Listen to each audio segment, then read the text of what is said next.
तो hello everyone, welcome back to the channel, welcome back to ride with Sherpa. कैसे हो सब, क्या हाल चाल है। मैं जा रहा हूँ चंडीगढ़ आज। मैंने सोचा चलो छोटा सा व्लॉग शूट कर लेते हैं और साथ में कुछ बातें भी कर लेते हैं। हिमालयन का फर्स्ट सर्विस कैसा रहा, मैंने सोचा मैं उसका एक्सपीरियंस भी शेयर कर दूंगा तुम लोगों के साथ। तो ऑलमोस्ट अगर तुम देख सको, आई हैव ड्रोव 6196 किलोमीटर्स। और ये बंदा पता नहीं मुझे कैसे देख रहा है, अजीब देख रहा है मेरे को। ऐसे मत देखो मेरे को, एलियन नहीं हुई है, देखो एलियन नहीं हुई है मैं। अगर तुम देख सको, I have driven almost 6196 kilometre. Chandigarh जाते जाते ऑलमोस्ट 100 किलोमीटर और हो जाएगा। I have driven this bike for almost 6200 kilometres. 3 services हो चुकी, नहीं 2 सर्विसेज हो चुकी है। तीसरी सर्विस मैं अराउंड 8000 किलोमीटर्स पे करवाऊँगा। और जो मैंने लास्ट सर्विस करवाई थी that was on 5000 kilometres, I think 5100 kilometres. And उसमें मेरा ऑयल चेंज हुआ था, हाँ दैट्स इट। और बाकी चेकअप वगैरह हुआ था जो मेरा होना था। मैंने सर्विस में तो नहीं, बट उसके बाद बट मेरे को अच्छे से याद भी नहीं है। मैंने ब्रेक पैड्स डलवाए थे भाई साहब, ब्रेक पैड्स वर सो कॉस्टली। मेरे को पता ही नहीं था भाई साहब, मेरे का मतलब is it even worth spending on 3300 rupees का ब्रेक पैड पीछे वाला। आई नो मतलब करना तो था ही, बट आई थॉट कि उसमें और अच्छे ब्रांड्स हो, शायद रॉयल एनफील्ड का अपना कुछ हो। बट नो भाई साहब, it was worth it, worth spending 3300 on brake pads. Because वो ब्रेक पैड्स जो इसमें डलते हैं हिमालयन 450 में, दैट आर ऑफ ब्रेम्बो। तो ब्रेम्बो का तो किसको नहीं पता, अगर तुम बाइक्स चलाते हो, if you are little bit into riding, तो तुम्हें पता होगा कि ब्रेम्बो के brakes are the best, one of the best भी नहीं, दी बेस्ट हैं। तो हाँ, I am happy with the braking power. और मैं अगर सच बताऊँ ना, I am very happy with this bike. Starting में I was getting dicey watching the reviews of people, मतलब लोगों का एक्सपीरियंस सुनकर या उनकी जो प्रॉब्लम सुनकर। But as I am driving this bike, जितना जितना मैं उसको चलाता जा रहा हूँ ना, I am getting to know कि भाई साहब इसमें कितना कुछ अच्छा है। मतलब मैं कहता हूँ भाई साहब, इसके सस्पेंशन जितनी तारीफ करूँ उतनी कम है। मतलब you take this suspension anywhere, freaking anywhere, and you will be happy. Like तुम कहोगे कि भाई बैड रोड्स, पैची जो अपना off road types, take it there, it will work amazing. Good roads, it's already working amazing. तो बात ही नहीं है कोई। सस्पेंशन के बारे में जितनी तारीफ करूँगा ना उतनी कम हो जाएगी। दूसरी चीज़, कंफर्ट लेवल में बहुत मस्त है। जितना इसका सस्पेंशन कंफर्टेबल है, बाइक भी उतनी कंफर्टेबल है। दिक्कत ये है कि मेरी जो सीट लगी हुई है बाइक पे, मेरे को वो कंफर्टेबल नहीं लगती। आई डोंट नो क्या दिक्कत आई है, but I saw other Himalayans, उनकी जो स्टॉक सीट थी वो काफ़ी कुशनी थी as compare to my seat. So somewhere I think इन्होंने मेरे को शायद गलती से लो राइडर सीट दे दी हो, because I haven't seen the low rider seat. But मेरे को फील होता है कि आई थिंक इन्होंने मेरे को लो राइडर सीट दे दी है, उसकी वजह से मेरे को कंफर्ट कम लगता है। Because previously I got went for, जब मैं सर्विस के लिए गया तब I saw Himalayan slate red वाला हिमालयन। भाई साहब उसकी सीट इतनी कुशनी थी, मैं बता नहीं सकता तुम लोगों को। मतलब इतनी कंफर्टेबल, मतलब बंदा इजीली उस पर 100-200 किलोमीटर आराम से राइड कर सकता है। बट ये वाली सीट मेरी काफ़ी हार्ड है, तो आई थिंक मेरे को लो राइडर सीट मिल गई है, उसके कारण कंफर्ट नहीं है। If I opt for a basic seat तो वो बहुत कंफर्टेबल हो जाएगी। But why should I spend on that, I will invest one time on the adventure seat. उसके रिव्यूज़ सुनिए, उसके रिव्यूज़ बहुत अच्छे हैं। तो चलो वो बात की बात है, जब लेंगे तब उसके बारे में रिव्यू बनाएंगे। अभी बात कर रहा हूँ मैं हिमालयन की, अपने प्यारे हिमालयन की। I want to give it a name but I don't know, I am not finding anything. मेरे को कुछ समझ नहीं आ रहा, तो वो भी देना है। हाँ, तो मैं बात कर रहा था, मेरा सर्विस कॉस्ट आया था 1500 to 1800 के अराउंड, क्योंकि काफ़ी टाइम हो गया मैंने सर्विस करवाई को। And I don't remember the exact price. मैं बिल डाल दूंगा इसका ज़रूर वीडियो में, so do check that out, वो आपके स्क्रीन पे शो हो जाएगा। बट हाँ, 1500 to 1800 रुपीज़ के अराउंड की सर्विस थी। हाँ, अगर आपके ब्रेक पैड्स चेंज हो रहे हैं देन आप 3300 रुपीज़ ऐड ऑन कर लो उसमें, तो वो चीज़ अलग हो जाएगी। सर्विस एक्सपीरियंस कैसा था? Kind of not good.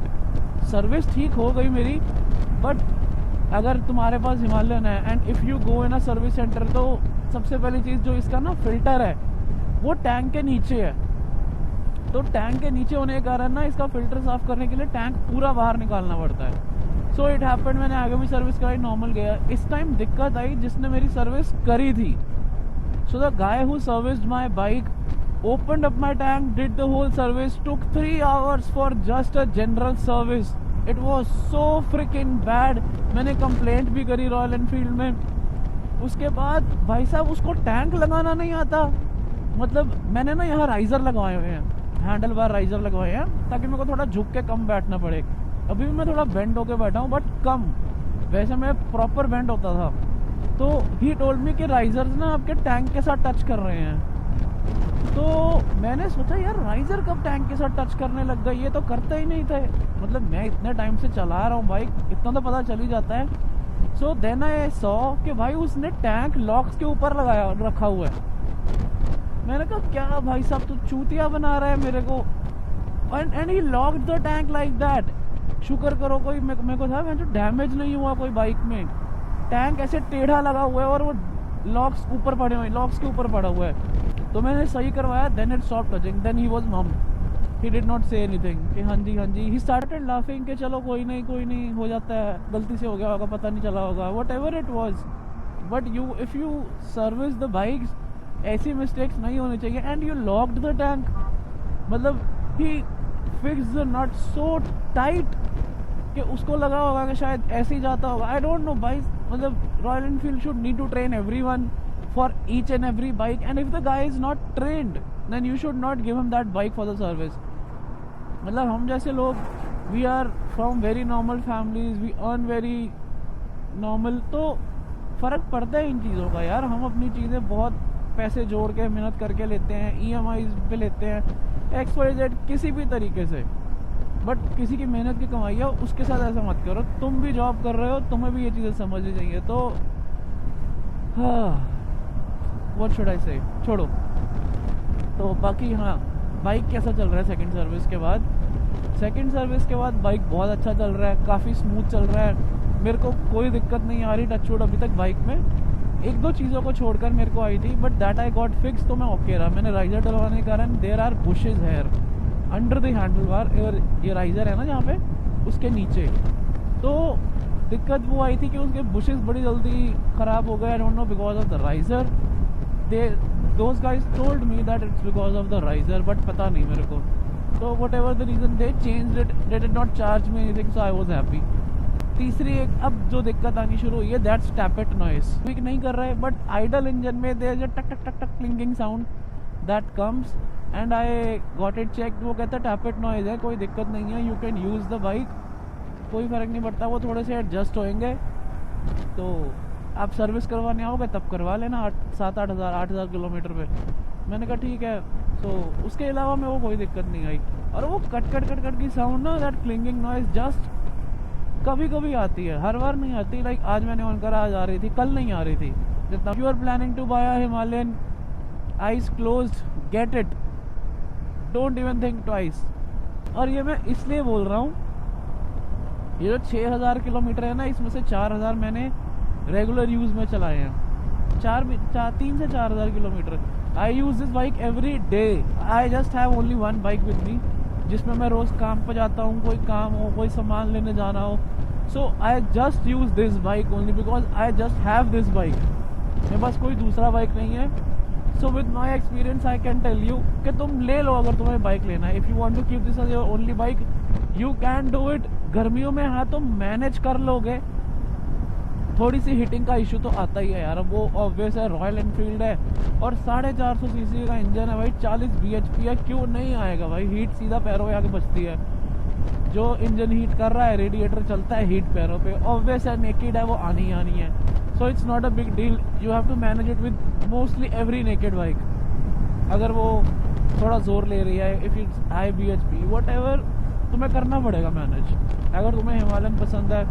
Because जब तुम बाहर जाओगे ना, सपोज अगर तुम कोई और बाइक लेते हो विच यू हैव टू मतलब झुक के बैठना पड़े, स्पोर्टी फील में तुम ले लो कि चलो हीटिंग कम आ रही है, कुछ आ रहा है, तो दिक्कत तुम्हें ये आएगी कि तुम्हारी पीठ टूट जाएगी भाई। वो टूरिंग के लिए नहीं होती. If you are looking for a touring bike, adventure riding bike, adventure riding का मतलब होता है कभी टूटी रोड्स, कभी अच्छी रोड्स, कभी ज़्यादा टूटी रोड्स, कभी ज़्यादा अच्छी roads. That is what is called as an adventure riding. Off roading मत समझना. ऑफ रोडिंग के लिए बाइक अच्छी है, बेस्ट नहीं है, बट हाँ ये हर जगह पे चल सकती है. तुम्हें अच्छी रोड्स पे चलानी है, you can use a Himalayan. तुम्हें ख़राब रोड्स पे चलानी है, you can use an Himalayan. तुम्हें ऑफ रोड करना है, you can use an Himalayan. हाँ, it's not particularly for off roading. लोग बहुत कंफ्यूज करते हैं इस चीज़ को, दैट द थिंग कि ये तो पहाड़ों में चलने के लिए है. क्यों पहाड़ों में चलने के लिए? 2 टायर है, कहीं भी चला लो भाई. दिक्कत आती है पीछे करने में मेरे को, जो मेरे को सबसे बड़ी दिक्कत आई, क्योंकि बाइक का वेट बहुत है, उसके कारण पीछे करना बहुत मुश्किल हो जाता है कई बार. सो मैं I have to get down, पीछे धक्का मारना पड़ता है, एंड इट डज. हाँ वो मेरे को दिक्कत देता है, no doubt, but I am managing because मेरे को करना है. आई हैव, अगर if I am getting 10 good things, so I have to live with 2 issues as well. तो 2-3 इशूज आ भी रहे हैं तो कोई बहुत बड़ी बात नहीं होती वो. If you are looking for a specific off roader, so this is not what this bike is meant for. It's not a specific off-roader. If you want just for off-roading, so get an Xpulse. It's a much better option. It's lightweight, it's very torquey. Weight कम होने के कारण उसका power to wait ratio बहुत अच्छा है, so you can get that. But it's difficult to tour on Xpulse. भाई वो 100 से ऊपर नहीं जाती बाइक, और तुम हाईवे पे हो तो तुम्हें पता भी नहीं चलेगा तुम सब 100 पे कब चला रहे हो. तो ये चीज़ का थोड़ा फ़र्क पड़ता है, और उसको हीट हो जाती है, यू हैव टू स्टॉप. ये इश्यूज मैंने कुछ सुने हैं उसके, कि 2-2 घंटे बाद तुम्हें स्टॉप लेना पड़ेगा, 15-15 मिनट का. वही चीज़ है कि यार एक तरफ अच्छी भी चीज़ें हैं, एक तरफ ख़राब चीज़ें भी हैं, so you have to manage with it. शहर में यूज़ कर लोगे बहुत अच्छे से बिकॉज लाइट वेट है, बट उसकी हाइट बहुत ऊँची है, so it's not for short riders. अब हिमालयन की हाइट है, but yeah I am 5'7" and I am doing good on it. मैं मैनेज कर पा रहा हूँ, मेरे को कोई दिक्कत नहीं है. If you are thinking on buying a Himalayan, take a test ride, think what your preferences are, फिर उस हिसाब से गेट अ बाइक. सोच समझ के हड़बड़ी में मत लेना, बिकॉज बहुत से लोगों के लिए इट्स जस्ट अ बाइक जो वो आगे 4-5 साल चलाने वाले हैं. So don't get stuck with any bike. Take test ride, 4-5 bikes की टेस्ट राइड लो, देन बाय अ हिमालयन. अगर मैं कंपैरिजन की बात करूँ, people are comparing Triumph Scrambler 400X with an Himalayan. I don't see the comparison anywhere. That's a different price segment, है ना? That's a different tuning of a bike. That's made for a different purpose. If you also love the channel, then make sure to hit the subscribe button, hit the like button, comment, share, and keep supporting. Bye bye, tata. Meet you on the next one.